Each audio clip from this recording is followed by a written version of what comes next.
Muchas gracias a todos y a todas por venir. Bueno, en esta función especial que contamos con la presencia de Carlos Sorín, que es un grande de nuestra cinematografía, y de esta película que es tan emblemática también, que es su ópera prima.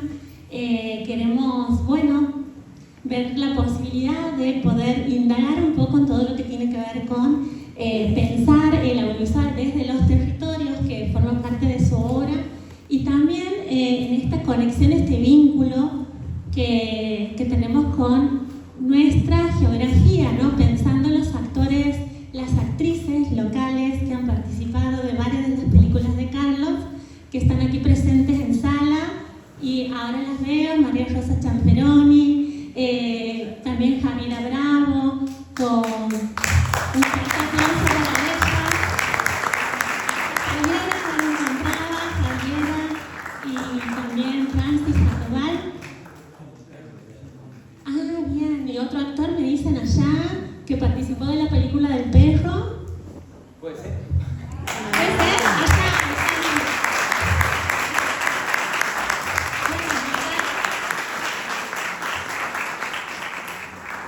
Contar con la presencia de ellos aquí es importante también para pensar los vínculos entre el cine territorial, ¿no? Y esta enorme capacidad también de Carlos de poder filmar en las provincias, desde las provincias y con los talentos locales que nos han comentado aquí las actrices, que trabajaron en el marco de mucho profesionalismo y también de una enorme familiaridad, esta camaradería, y hay muchísimas anécdotas que tienen que ver con eso, ¿no?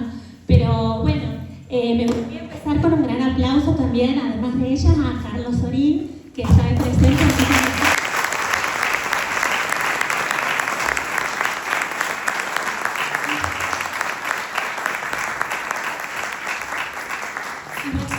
Nos emociona un poco a todos, y también agradecer al plan Recuperar DAC, que permitió la posibilidad de ver esta película del Rey, y esta película que también es una ópera prima y también es una especie de, hay ahí un metalenguaje, ¿no? Una película sobre la película, que es nuestra noche americana un poco también, ¿no? Porque estamos hablando de una película sobre un director que filma y que tiene esta obsesión por lograr algo, y filma contra viento y marea, ¿no? Pensando también en este clima hostil, y que lo podemos relacionar con las dificultades de hacer cine en Argentina.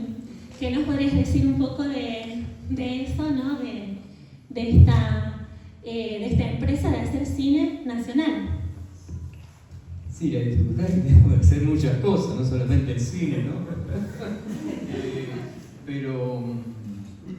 Sí, en ese momento, cuando filmé la película, estaba muy de moda el cine dentro del cine. Hay muchos ejemplos de grandes maestros que filmaban el cine dentro del cine, Truffaut, La Noche Americana, y era casi un género. Y en realidad nosotros con Jorge Goldenberg, que fue co-guionista, habíamos vivido muchos años antes, al comienzo de los 70, o sea, como 16 años antes, una experiencia tal cual, acá, que fuimos a filmar a la Patagonia, la Nueva Francia, el productor desapareció, quedamos abandonados allá, y esta película de alguna forma es casi un making of, o sea, refleja exactamente lo que nos pasó en aquella época. Fue una película fácil en el sentido de que, estaba hablando de mí mismo, estaba hablando de mí mismo, estaba hablando de la gente que conozco, digamos, si no, viste, cuando tenés que hacer un personaje, que es un asesino, todo, tenés que hacer un esfuerzo para imaginártelo y entender el contexto y entender la interioridad. Acá no, estamos hablando de nosotros, y resultó fácil, 14 semanas de filmación, con muchísimos accidentes, algunos se reflejan, o sea, que se caían del caballo, eso era verdad, pero en una película de todos los accidentes lo podía incorporar, porque en realidad estaba hablando de una filmación accidental. ¿Qué más? 40 años en la película, no puedo creer. Me aterro, sí, me aterro. Pero la película en realidad yo la hice, la produje yo, financié yo porque, bueno, en ese momento yo trabajaba muy bien en cine publicitario y de alguna forma quería dejar de ser director de cine publicitario para ser director de cine nada más. Entonces dije, la produzco yo, el esfuerzo, pero si sale mal, no le debo nada a nadie se va a enterar, la guardo y se acabó el partido, ¿cierto? Pero no, sucedió que la película tuvo un suceso que yo no estaba preparado, o sea, un suceso fundamentalmente de festivales, internacional, yo no estaba preparado para eso, no me lo imaginaba, y no es bueno empezar con un éxito en la primera película, porque la segunda fue una catástrofe. La segunda es Mal New Jersey, que filmé 3 años, 4 años después, es una película, en mi concepto, horrorosa. Y eso es porque te va tan bien en la primera que te la crees, ¿no? Te la crees, y eso en cine es fatal, es fatal. Además, la segunda película, nada menos que el actor que tenía era Daniel Day-Lewis, o sea, que agarraba 2 meses después ganó el primer Oscar, o sea, era una oportunidad increíble, y la película fue, bueno, a mí se me parece horrible, trato de olvidarla esa película. Pero sí aprendí algo, después de 12 años hice Historias Mínimas, acá está Javiera, con la que era la bebita, que ahora tiene a su vez una bebita. Tenemos que hacer Historias Mínimas 2. Y a partir de ahí, en ese sentido aprendí, cada película que hice como 8 películas más, todas fueron óperas primas, en el sentido del temor, del cuidado, de los miedos. Los miedos son una cosa fundamental para un libro, hay que manejarlo, los miedos, pero los miedos son muy importantes. Si no tenés miedo y no tenés dudas, es porque estás haciendo una cosa muy estándar.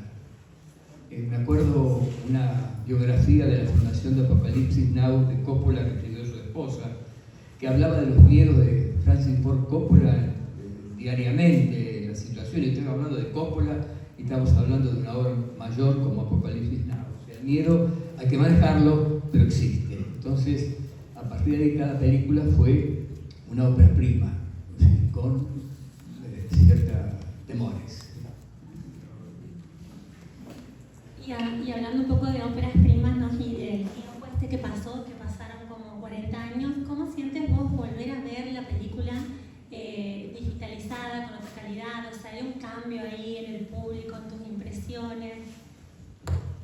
Sí, yo en general cuando termino una película trato de no verla, primero porque digo, no, tengo que haber filmado de otra manera, y también empiezo a ver los defectos y no las virtudes ni los hallazgos, ¿no?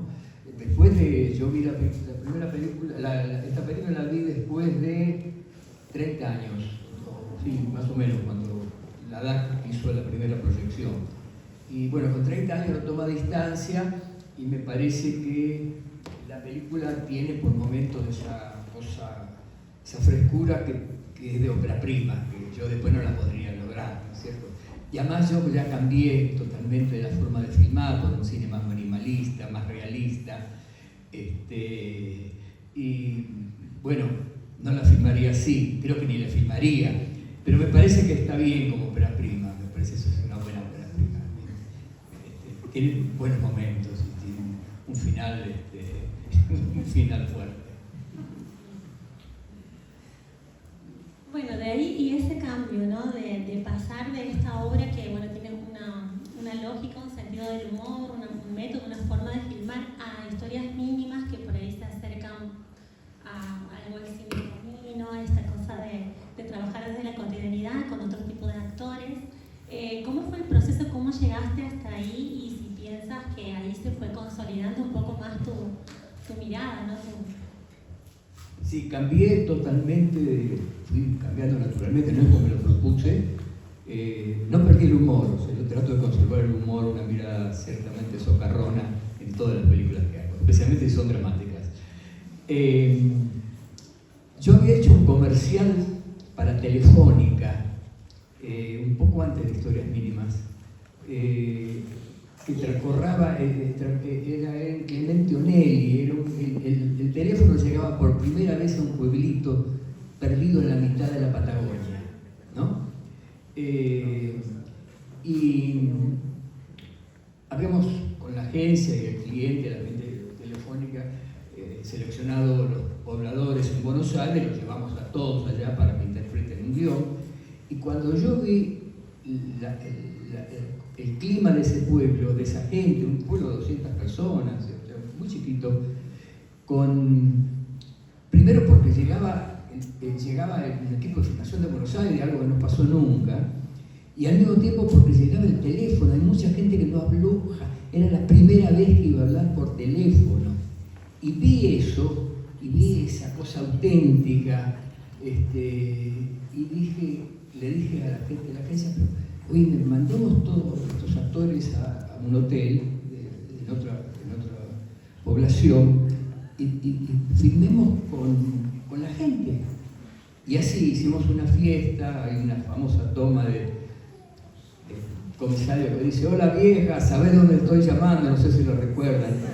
Y la película, el comercial, que estaba bien, pero hay muchos comerciales que están bien, tuvo un suceso, pero después de 30 años se siguen acordando de eso, y yo creo que y eso es lo que yo descubrí, que en el universo totalmente artificial de una tanda publicitaria, eso era otra cosa, eso era de verdad, y era de verdad. La gente hablaba por primera vez, y la emoción, y la cosa era de verdad. Entonces, entre eso dije, podríamos hacer una película de esta manera, pero al mismo tiempo ahí estaba el cine iraní, especialmente Kiarostami, que había ganado Cannes con El sabor de las cerezas, que seguramente opinó lo mismo en algún momento de lo que yo opinaba, y hizo todo un cine con, si querés, no actores, o cine donde quienes están interpretando al personaje está muy cerca del personaje. Un actor de gran capacidad puede ser un personaje totalmente opuesto a él por una técnica de actuación. Un no actor tiene que estar muy próximo, pero entonces surge algo de la verdad, de que es cierto. El cine es una mentira, es una ficción, todo, hasta los 24 cuadros por segundo es una deficiencia de nuestra retina, todo es falso, pero por eso esas cuotas de verdad en una mirada, en un diálogo, en un gesto, dije, bueno, justifican una película, y bueno, sí, a partir de ahí hice varias películas así, naturalistas, minimalistas, con historias pequeñas, la primera fue historias mínimas, siguiendo ese concepto. Y después volví a trabajar con actores, un buen actor, es una maravilla. Bueno, y también un poco pensar en este vínculo con los territorios. ¿Por qué elegir la Patagonia? ¿Por qué salirse de Capital en una época también donde el cine estaba muy concentrado? Todavía no había hecho esto de salirse de los grandes centros de producción. Bueno, yo tengo una larga historia con la Patagonia. Primero fui a los 18, 19 años, cuando salí de la casa de mis viejos, a hacer el servicio militar a Comodoro Rivadavia, de Buenos Aires a Comodoro Rivadavia. Eso, durante un año, eso me marcó mi vida. Fue la primera vez que viví en un lugar distinto y muy distinto, ¿no es cierto? Y a partir de ahí volví bastante a la Patagonia, porque yo soy un fanático de los road, ¿no? De los 4x4, y la Patagonia es un escenario ideal para ese tipo de cosas. Yo viajé mucho por ahí. Bueno, hice esta película que es en la Patagonia, y después dije, en las siguientes películas, cuyas historias no son estas grandiosas, sino que historias muy pequeñas, el contraste entre los paisajes épicos, ¿no? Como esta película, épicos, con historias muy chiquititas, ese contraste me parecía muy atractivo, Y después, como la gente decía, bueno, Sorín es el director de la Patagonia, entonces yo filmaba la Patagonia ya por defecto, digamos. Sí, pero apenas dije, voy a romper con esto, y filmé una película en el otro extremo, en Misiones. El Camino de San Diego. El Camino de San Diego. Sí. Y esta es una de las actrices de esa película. No sé si está conocido porque a mí Sí. Ha pasado tanto tiempo que yo las recuerdo todas por la imagen de las películas. Javiera, sí. Con Javiera, la protagonista de Historias Mínimas, está maravillosa la película, está maravillosa la película, realmente. Pero ¿cuánto hace? Desde esa época. 20 años. 2002, hace 24 años. Quien está al lado, para que recuerden Historias Mínimas, es la bebita que tenía, una bebita que tenía, ¿cuánto? 1 año tenía. Y ahora la bebita tiene otra bebita, por eso decía hacer Historias Mínimas 2, que no es tan bebita. Sí, yo vine a buscar, hice mucho casting acá, es más, ahora empiezo nuevo casting también acá. Fundamentalmente, me gusta esta provincia, pero me gusta el tono, la musicalidad del acento santiagueño, es muy lindo y muy poco visto en el cine argentino, que siempre tiene el epicentro en Buenos Aires, ¿no es cierto? Siempre hablan como Buenos Aires. Y entonces esa musicalidad, esa cosa, a mí fue uno de los motivos por el cual vine a hacer casting aquí, bueno, casting en Corrientes también, en el norte, porque, y filmaba en el sur. De pronto junta así la Argentina, entonces. Bueno, y hablando de filmar en el sur también, ¿no? Vos decías esto de que conocías la Patagonia más que nada por un deporte extremo, que bueno, capaz que es un lugar ideal para eso. Sí. No tan extremo como el cine. Eso, pensar, filmar es también fácil, filmar allá, o sea, ¿cómo son las características? Pienso que lo climático también es complicado, o hay ahí diferencias entre las regiones, ¿cómo lo viviste? En realidad yo filmo en la Patagonia más árida, menos amigable, o sea, en la meseta Patagonia, no filmo en Bariloche, ni en Esquel, ni en la montaña con los hermosos paisajes. Filmo en la cosa árida. A mí me parece que, a mí me estimula, y yo veo que a los actores también, que las dificultades, el viento, el polvo y las dificultades, no tanto como en la película, pero las dificultades, es como que estimula. O sea que cada jornada de filmación es una batalla que hay que ganar. Eso por un lado. Y por otro lado, donde yo filmaba en general, ahora ya no tanto, no había todavía celular. O sea, Historias Mínimas del 2002, o sea, todavía no había aparecido el celular y menos las redes sociales ni nada. O sea, la comunicación desde esos lugares que yo filmaba era muy difícil. Era una estación de servicio que daba 30 kilómetros, a ver si es posible. ¿Sí? Entonces, filmaba 8 semanas más o menos. Entonces, de alguna manera, esa filmación era como un retiro espiritual para todos. O sea, como no había nada, era desierto, estepa. El único centro que nos unía era la película. Pero eso pasaba con los electricistas, con los actores, con todo. Era un retiro y donde la película está presente durante las 24 horas, ¿no? Eso es bueno, o sea, no es fácil, es bueno. Y además, pues yo pienso que para hacer cine hay que sufrir, no se puede hacer cine de la comodidad. Hay que sufrir, sí. Son batallas que hay que ganar.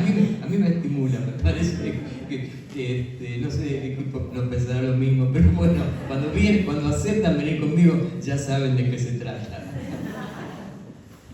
Bueno, consejo para los jóvenes cineastas, ya saben, hacer cine es sufrir.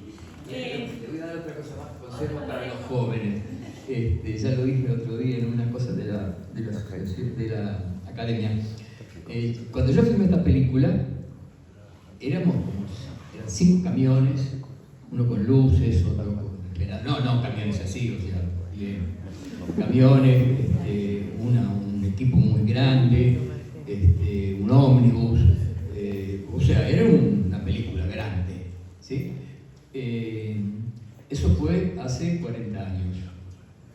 Las cámaras eran grandes, las luces eran grandes, todo era como era, punto. Y era costoso, punto. Ahora yo voy a filmar, espero que a principio del año que viene, a fin de año, ahí estoy en esas fechas, de vuelta en la Patagonia, otra historia, también de viaje, de ruta. En la Patagonia el escenario es la ruta siempre, porque el tema siempre son las distancias y la falta de comunicación, ¿no? Entonces yo voy a filmar ahora, pero no con tanta caída de camiones, nada. Voy a filmar con 3 iPhone 17 Pro Max, ¿sí? Un pequeño dron de JI de esos que valen $600 y una valijita de luces LED con batería, y todo eso entra en el baúl del auto. Esa es la diferencia. Para mí eso es muy importante. Yo creo que buena parte del cine independiente, más ahora que aparecieron las plataformas con las largas series y presupuestos gigantescos, y ese cine se va alejando cada vez más, es lícito, es válido ese cine, por supuesto que sí. Las voces independientes tienen que encontrar otra forma, y lo que ayuda para eso son la tecnología actual, o sea, que ha cambiado totalmente. Yo vengo con esta película del cine analógico, después pasé todo el digital y ahora aparece la inteligencia artificial, o sea que todo ese tipo de tecnología ayuda a una cosa que para mí es fundamental, que es el autor. En las series grandes, en las series exitosas de muchas temporadas, hay varios directores, hay varios tipos de guionistas, hay varios productores, o sea que la autoría se reparte entre mucha gente, colectiva la autoría, ¿no? Para mí es muy importante, porque vengo de otro cine, vengo del cine de Truffaut, el cine de Fellini, pero el autor es el director, ¿no es cierto?, de ese cine. Y para ese cine, lo importante para hacerlo ahora es encontrar las formas económicas. Uno puede, por ejemplo, escribir una novela si tenés una computadora con un procesador de palabra o un lápiz, y puedes escribir una novela. Ahora, que sea buena la novela es otra cosa, pero la podés escribir. También podés comprarte la tela y un poco de óleo, todo, y pintar, ¿no es cierto? Cuesta un poquito, pero nada, pero la podés hacer, lo cual tampoco asegura que sea un buen cuadro.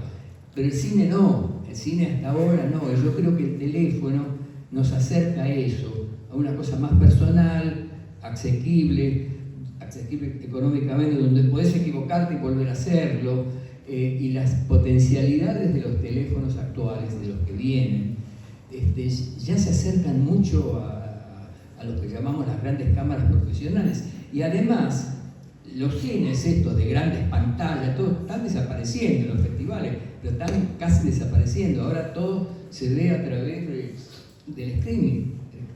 En tu casa, con un televisor que por más grande que sea, filmar con un teléfono sobra, ¿no? Es otro tipo de exigencia en la resolución. Entonces yo creo que... Y además hay otra cosa más. Yo siempre sentí, cuando filmaba, que la película estaba muy lejos, había demasiada gente en el medio, demasiadas cosas, presupuestos y todo, y había una enorme distancia entre la obra y el autor. Contrariamente a la pintura, donde el pintor puede llegar a pintar con los dedos si hace falta, ¿no es cierto? O sea, hay una cosa sensorial, inmediata con la obra.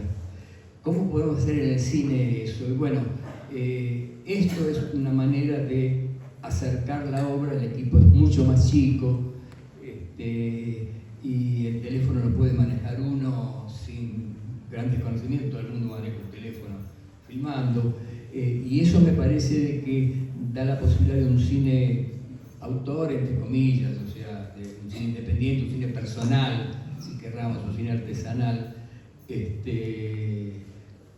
con posibilidades económicas normales, digamos, que casi cualquiera puede acceder, ¿no es cierto?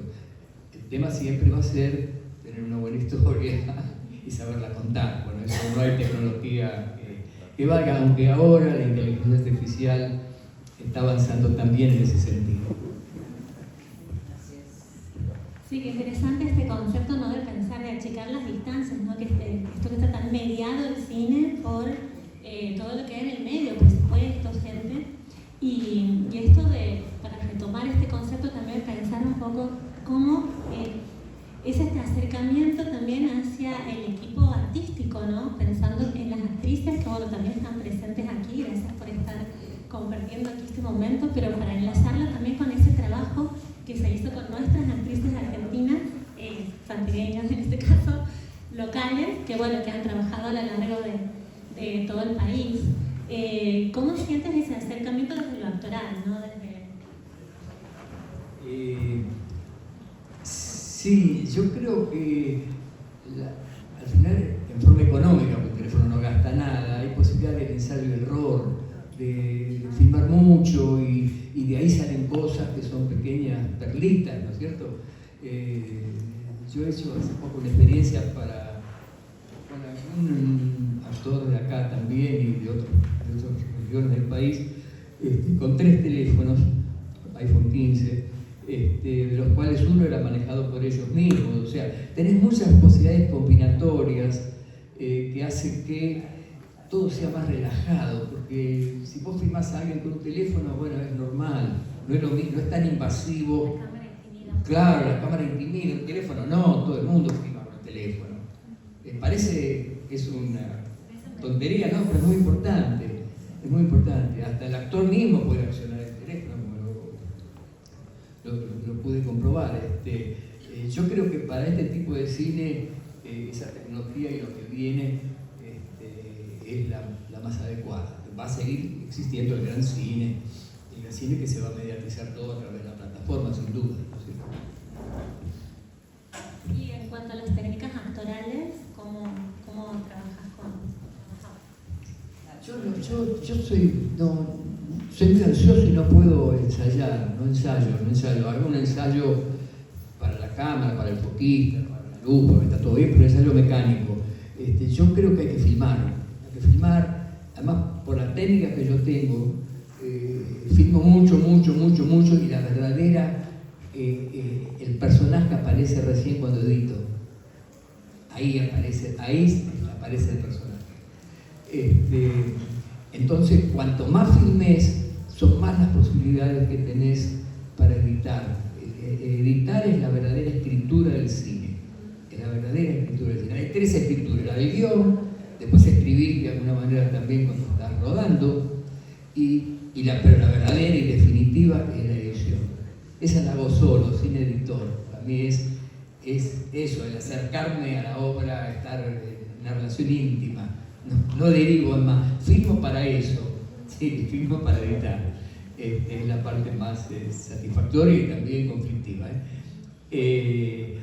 Entonces, yo creo que para el actor, o sea, facilita todo, de que no sea intimidatorio, porque además ahora las luces son muy chiquitas, puedes filmar con cualquier luz natural que haya en el interior, o sea, ha cambiado la tecnología total y completamente. Por lo tanto, eso facilita a que no haya toda una parafernalia técnica que se le venga encima al actor, al director, a todo, y además es costosa, ¿no?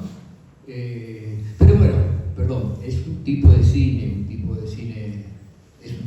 nada más, no va a ser el único ni mucho menos. Es un cine, como digo yo al principio, un cine personal o artesanal.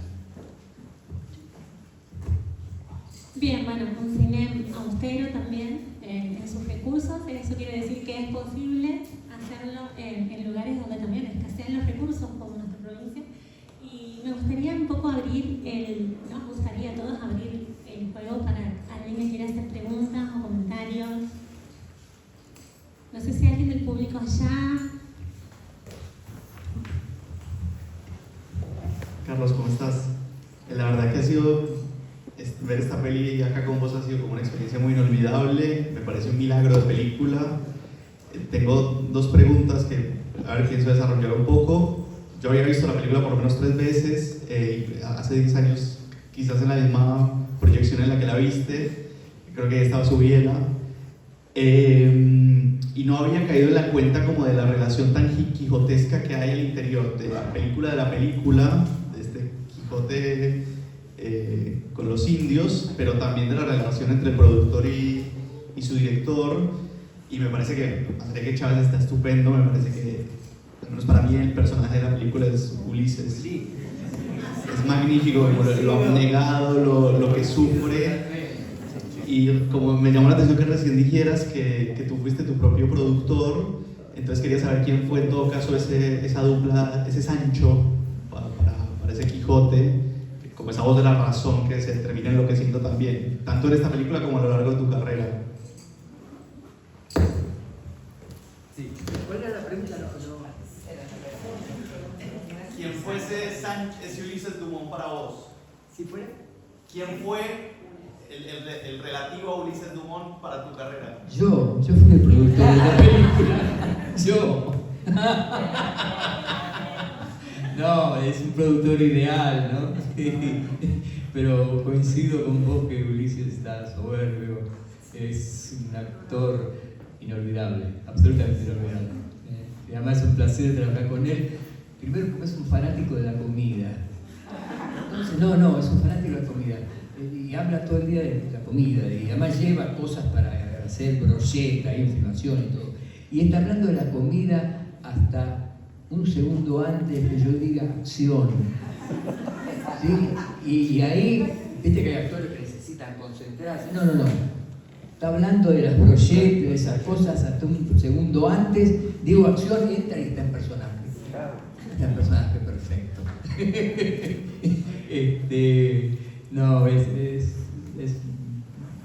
Fue una persona maravillosa. Realmente fue un lujo trabajar con él. ¿Hubo una segunda pregunta? ¿Has preguntado algo más? No, y luego, bueno, habías dicho que Kiarostami, pero como que noté muchas referencias, porque también me llamó mucho la atención que lo que se cuenta de la película dentro de la película tiene códigos de western muy bien hechos, muy estudiados. Sí, está John Ford, ¿no? Estaba como claro, entonces quería preguntarte por esas referencias de un cine más industrial. No sé, en un momento aparecía un libro de Woody Allen, como esa chispa, o creo que hay un póster de un personaje de Sunset Boulevard. De Trondheim, que fue un director alemán que filmó en Hollywood, pero descuartizado por productores. Pero creo que ahí está, cuando él actuó en Sunset Boulevard, que es una película sobre el cine también. Sí. Billy Wilder. Quería preguntarte por eso, por tus referencias en esta primera película.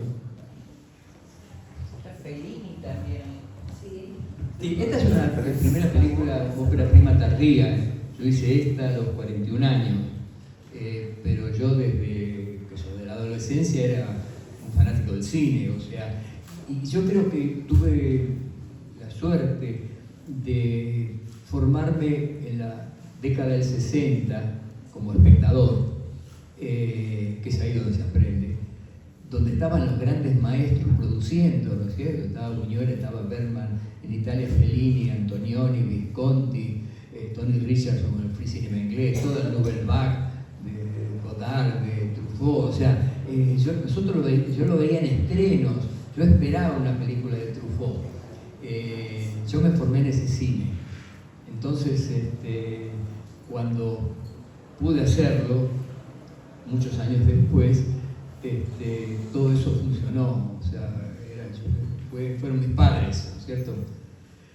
Una de las cosas que nos dimos cuenta para hacer esta película fue que hizo un clic con Jorge Goldman, el co-guionista, y yo, era que la historia parece obvia ahora hecha, pero antes no era así cuando empezamos a pensar, la historia del rey que quiere fundar el reino, la historia de David que quiere hacer la película, es la misma pasión, es lo que hablé al principio. O sea, estás hablando de lo mismo. Entonces la podés entremezclar sin perder de lo que estás hablando. ¿Entendés? Entonces las historias se entremezclan. Ahí después cuando viajé a Francia, se estrenó en Francia, me llamó el sucesor del rey. Sí existe, sigue existiendo. y me dieron el título nobiliario que ese, no sé qué, que sí, no sé, como un representante de la cultura, ¿viste? En francés, era del reino de la Eucanía, o sea que soy un noble.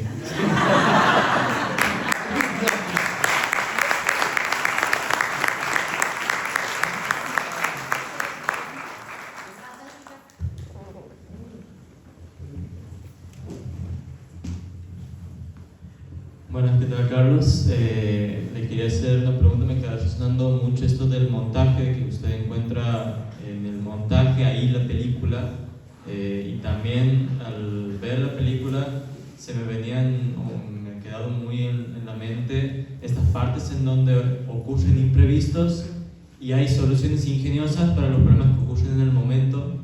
Le quería preguntar si en esos momentos donde hay que ingeniárselas para grabar con lo que hay, encuentra la esencia de lo que está buscando, o al montar se da cuenta de que capaz hubiese estado mejor hacer lo que ya tenía pensado.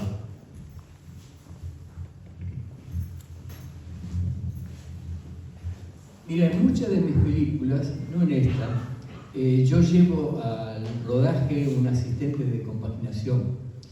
Y mientras la gente va a comer, a almorzar al mediodía, todo, yo hago pequeños borradores para saber, especialmente si trabajas con gente que no son actores, para saber si el tono está bien. O sea, no lo puedes jugar independiente, tenés que armar un poco para que aparezca, aunque sea en borrador el personaje. Entonces yo llevo con el video assist, con lo que da la cámara del video assist, una imagen muy precaria, ¿no es cierto?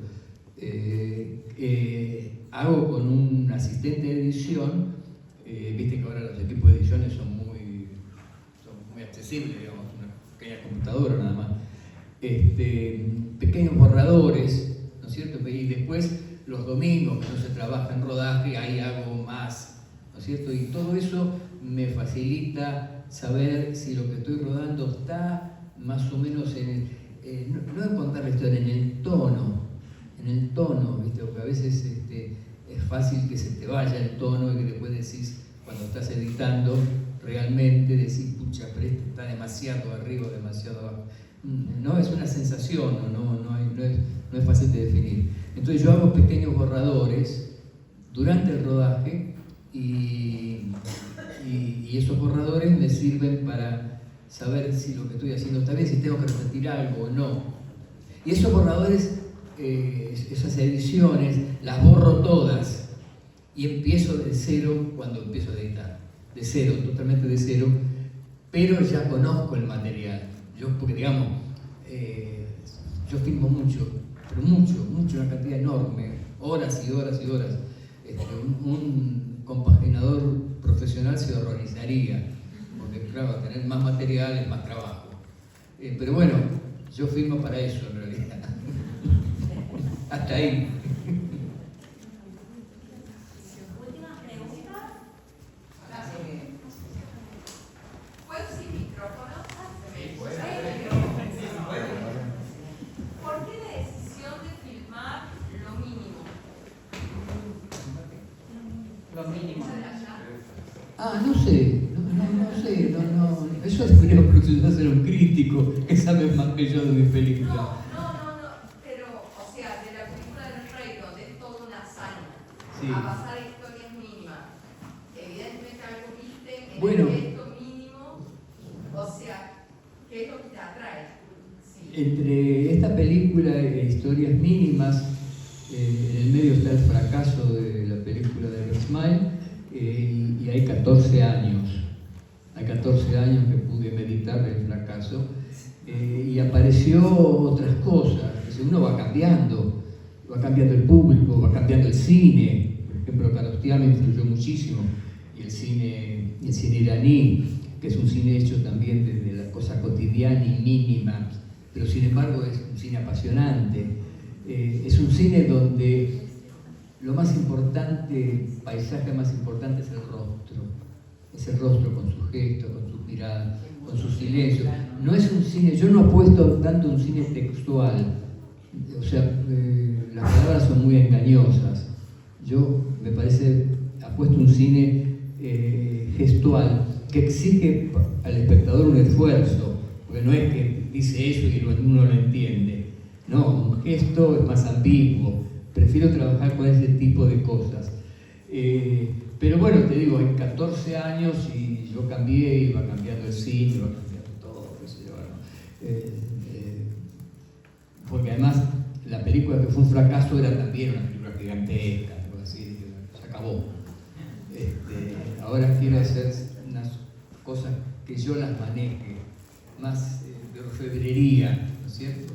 Pequeñas cosas. Pero bueno, son decisiones personales,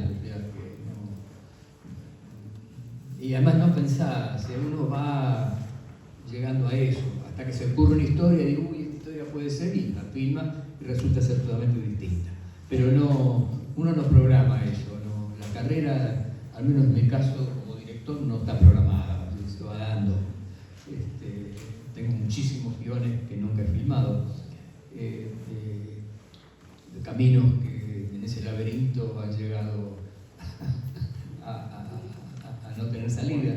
Pero bueno, es eso, ensayo y error siempre, siempre, cuando uno está escribiendo, cuando uno está rodando y cuando uno está editando. Ha faltado mencionar, perdón, ¿no? Yo no necesito micrófono.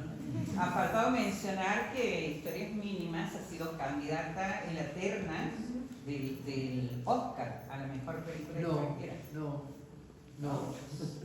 Pero tiene 20 premios. No, Historias Mínimas Plata. ganó muchos premios, Claro. ganó muchísimos premios, sí. Pero fundamentalmente en Europa. Ajá. Sí, ahí Y en San Sebastián también ha sido. San Sebastián. San Sebastián, sí, ganó San Sebastián, ganó muchos premios ganó. Pero yo ahí ya no me la creí, digamos. Pero por cine argentino. Salió bien, barro, pero la siguiente, ojo, es otra cosa. Perdón, sí.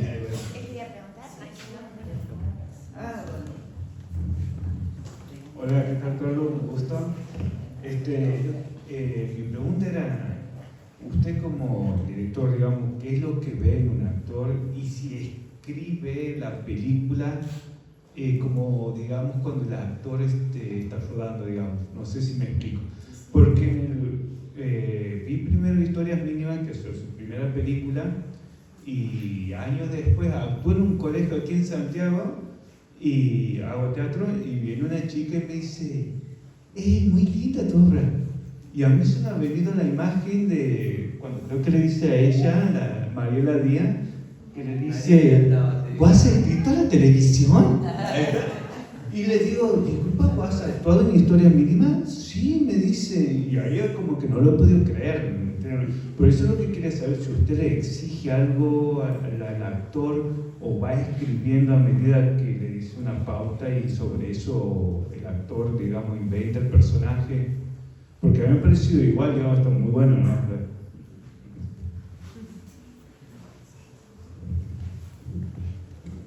No, yo no tengo absolutamente ninguna técnica, salvo de ensayar, ninguna técnica. Ahora, es intuición, o sea, si funciona. Yo creo que así funciona siempre. Uno siente que está. Ahora, no se pone a pensar por qué. Está y hasta ahora no me ha fallado, está. Yo creo que el arte se hace así, a golpes de intuición, ¿viste? Decir, me parece que sí, que es esto. Está bien, me puedo equivocar, pero no hay una estructura racional que diga por qué. No hablo mucho con los actores. Hablamos siempre, antes de empezar con la película, en general del personaje, pero para mí la actuación es el territorio de ellos, ¿no? Mi territorio va a ser en la edición, porque ahí aparece el personaje, ahí aparece cómo actúan, ¿no es cierto? Pero si no, en el rodaje son decisiones de ellos, y los buenos actores tienen buenas decisiones. Y los no actores son como el personaje, y como mis personajes no son exactos, o sea, pueden variar, todo lo que hacen está bien, al menos todo lo que hacen sirve. Pero trato de crear una relación amable, una relación relación no imperativa, no impositiva. Trato de crear una linda relación y trato que en general la situación del rodaje, especialmente el rodaje en zonas que son muy ásperas, tenga un buen clima con la gente. Para mí es muy importante porque son los que hacen la película, y que si uno está bien, a pesar del viento, la tierra y la mala comida, pero está bien, se ha tratado bien, va a trabajar mejor, sin duda, ¿no es cierto?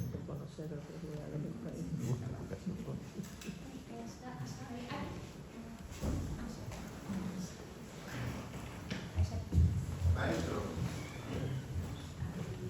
Podemos hablar del partido, ¿no? Maestro, es un enorme orgullo y placer poder compartir con usted. Levanta un poquito la voz, pues, ¿no? Sí, tuve la suerte de pasar un casting lleno de anécdotas. Aquella época en la Universidad Nacional, y más que nada haberlo conocido usted. Yo en su momento dije en el casting que la tierra es el escenario y nosotros somos los actores. Todos los días actuamos la vida en este hermoso escenario que es el mundo. Y esto me ha llenado de orgullo, porque cuando me veían en la calle después de haber sido elegido para la filmación, la gente me preguntaba qué papel tenía la película. Yo les decía, mira, realmente no sé si yo lo corro al perro o el perro me corre a mí. Y bueno, pero como le digo, a esto ha sido un enorme placer, y más que nada este momento estar frente a usted. La pregunta es, ¿qué lo ha llevado a Santiago a venir a hacer el casting para el perro? ¿Encontrarte a vos? Para el perro. ¿Cómo he venido aquí? Sí, en el casting, yo hago los castings para este tipo de películas. El equipo de casting va a los pueblos donde pueden existir ese personaje, a las ciudades, generalmente del interior del país y seguramente del norte. Y veo muchos videos, muchísimos, donde no le damos ninguna instrucción, o sea, se ponen delante de la cámara, gente que a veces jamás estuvo delante de una cámara, y que hablen, si no quieren hablar, no hablen, dice alguna pregunta, pero nada más. Hay gente que hace casting con el texto que tiene que decir. Y en general yo el texto no se lo doy nunca. Nunca, porque el texto además es una cosa dura, como sale de la máquina de escribir o sale del procesador de palabras. Es muy importante que el texto, lo que quiera decir o no decir, porque el texto oculta también, surja de ellos, actores o no actores. Yo trato de no darle a los no actores, no doy texto, absolutamente. Sí trabajo tratando de que vayan en la dirección que yo quiero, en lo que hace a lo que dice, ¿no es cierto? Pero no le doy texto, que use sus propias palabras, sus propios silencios, sus propios morales. Porque eso estoy buscando como pedacitos de verdad en un universo que es artificial como el cine. Entonces, no le doy texto. El texto lo reconstituyo después cuando edito, ¿no es cierto? Y te dije cómo me doy cuenta que ya está ahí, porque primero por intuición y segundo porque hago borradores. Y en general me ha ido bien. Pero es una técnica riesgosa, eso sin duda. Si lo haces con un teléfono donde no cuesta nada filmar 200 variantes, no es tan riesgosa. ¿Cómo ve el teatro, el cine argentino hoy? ¿Con o sin apoyo? Y castigado, sí, castigado. Realmente está difícil para este cine, ¿no? Porque digamos, las grandes plataformas se están produciendo, pero eso es otra cosa. ¿Cierto? Pero para el cine que hablamos de un cine más independiente, está difícil. Está difícil porque la ayuda del Estado, en realidad en todos los países, la ayuda del Estado a un cine artístico, digamos, entre comillas también, es fundamental. Es fundamental. El mejor ejemplo del mundo es Francia, sin duda, pero eso es otro planeta. Y sin esos apoyos, esas ayudas que ahora están muy limitadas, pero bueno, todo cambia. Todo cambia. Van a saber dentro de 3 años cómo estar en una Argentina. ¿no?